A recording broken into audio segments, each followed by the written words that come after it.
السلام علیکم ورحمۃ اللہ وبرکاتہ۔ امید ہے کہ آپ تمام حضرات بخیر و عافیت سے ہوں گے۔ آپ تمام حضرات کی خدمت میں سورہ یاسین کے 7 مبین کا وظیفہ لے کر حاضر ہوا ہوں۔ آپ دھیان سے سنیں کس طرح اس وظیفے کو پڑھنا ہے۔ انشاءاللہ 7 دن میں مراد آپ کی پوری ہو جائے گی۔ کس طرح پڑھنا ہے آپ خود سنیے۔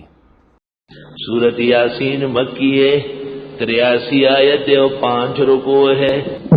سورت یاسین میں 1000 قسم کے تجربات سے اس کی تلاوت ہوتی ہے۔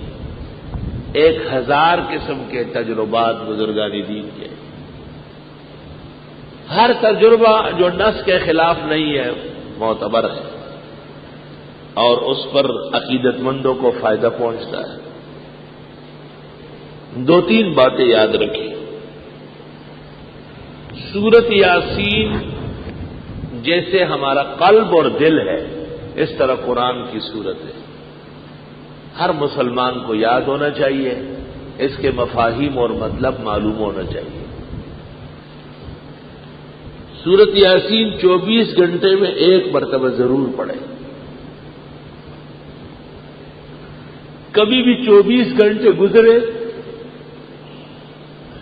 اور آپ نے یاسین نہیں پڑھی ہو، یہ مناسب بات نہیں ہوگی۔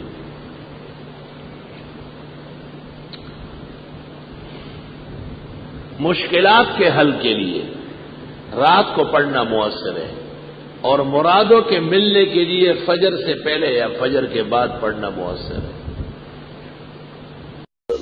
کہتے ہیں کہ جب دونوں کا غلبہ ہونا، بیماریوں کا بھی اور دنیا کی فکروں کا بھی، مال و دولت کی پریشانیوں کا، تو پھر سورت یاسین پڑھی جائے۔ سورہ یاسین کا 7 مبین کا وظیفہ بتا دیں۔ شروع میں دعا مانگ لیں تفصیل کے ساتھ، لکھی ہوئی دعا ہو تو زیادہ بہتر ہے۔ پھر سورت یاسین پڑھنا شروع کر لے، جب پہلی مبین آ جائے تو وہاں رک جائے اور وہ لکھی ہوئی دعا دوبارہ پڑھ لے۔ پھر یاسین والقرآن الحکیم شروع کر لے، پھر دوسرے مبین پر رکے اور وہ دعا مانگے، پھر نئے سرے سے شروع کر لے، تیسرے، اس طرح 9 مرتبہ دعا ہو جائے گی۔ 7 مبینوں کے اعتبار سے، 1 شروع میں اور 1 اخیر میں، 9 مرتبہ دعا ہو جائے گی۔ امید ہے 7 دن کے اندر اندر مراد پوری ہوگی۔